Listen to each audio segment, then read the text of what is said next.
Welcome to Lions Den News. I'm Stephen Bull. And I'm Jack Hill. Today is January 20th, 2021. Students and teachers, let's spread some love around this year by sending a flowgram to someone who is special to you. The seniors will be taking orders next week during lunch. Money is due at the time the order is placed. Each rose will be wrapped and delivered to that special someone Friday, February 12th during 3rd and 4th periods. Each rose is $4 each. Hi, I'm Preston Nasworthy, and today I'm going to be covering the sports segment. Girls Middle School A team beat Cardinal Newman 32-26. Boys varsity beat Cardinal Newman 69-58. And freshman Elijah Crawford scored 31 points. Thanks, Preston. Now I say to you today, my friends, even though we face the difficulties of today and tomorrow, I still have a dream. It is a dream deeply rooted in the American dream. I have a dream that one day this nation will rise up and live out the true meaning of its creed. We hold these truths to be self-evident that all men are created equal. That was a quote from Martin Luther King Jr.'s famous I Have a Dream speech. Why are we mentioning that?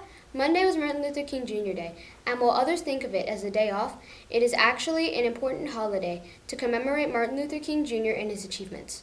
Martin Luther King Jr. Day was made a federal holiday on November 2nd, 1983, in honor of Martin Luther King Jr.'s achievements. An influential American civil rights leader. He is well known for his campaigns to end racial segregation and his famous I Have a Dream speech. We have Athletic Director Charles Cooper to talk about the importance of this holiday. Today I have the former history teacher and the athletic director, Coach Cooper, with me. Hello. Hello, thank you for being here. So I do have a couple of questions for you. What do you think is the most important lesson about Martin Luther King Jr. Day? I think the lessons that we can take from Martin Luther King Jr. Day is how, as a country, we have grown and we're constantly growing. You know, it was only 60 years ago or so that there was lots of segregation in our country and people were treated unfairly. MLK was a man who sought to use nonviolent tactics in order to further his cause, and his cause was going to be desegregation.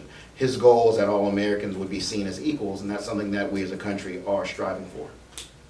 Okay. What does Martin Luther King Jr. Day mean to you? What does it mean to me? Well, it means that, like I said, it means that we're growing. Martin Luther King talked about how we can grow and to, I guess, live out what our nation was founded on, and that is all men and women are created equal. I think it's very interesting, regardless of your political affiliation, that this week, not only are we celebrating MLK Day, but we're also celebrating the inauguration of the first woman of color to ever hold the second highest office in the land, that is the vice president.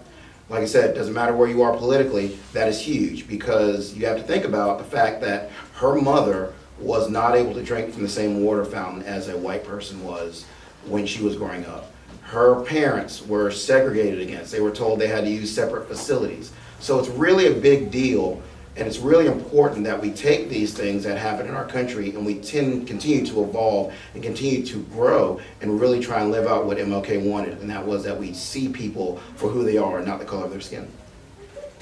Okay, what lessons do you think us as students should learn about Martin Luther King's contribution to American society today?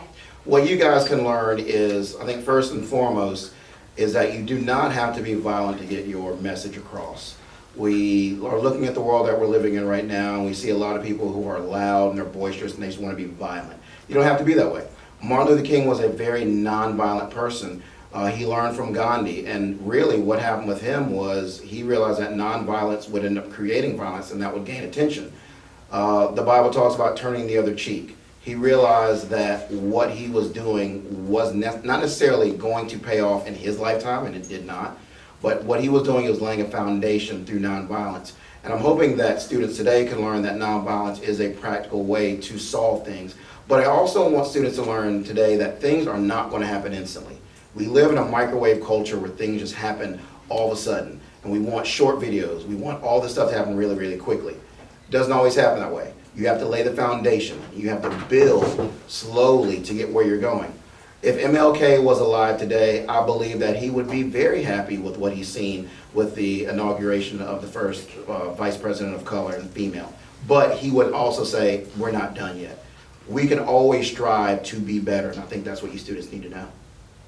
Okay, and how can we continue Dr. King's legacy? Love one another.